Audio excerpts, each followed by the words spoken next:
Hey guys, so I know this is the first video I've made in 2012, so Happy New Year to you all. Hope you've had a good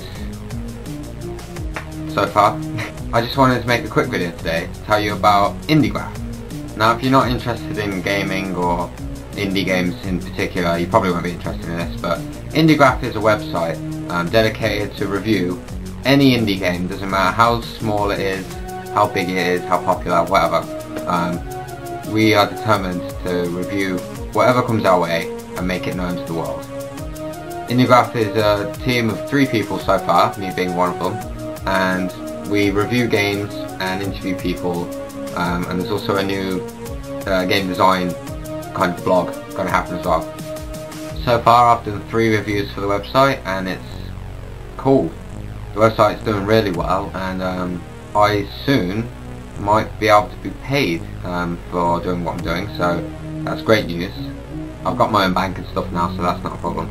I'll take links to the website up here somewhere, the Twitter here, and Facebook page here.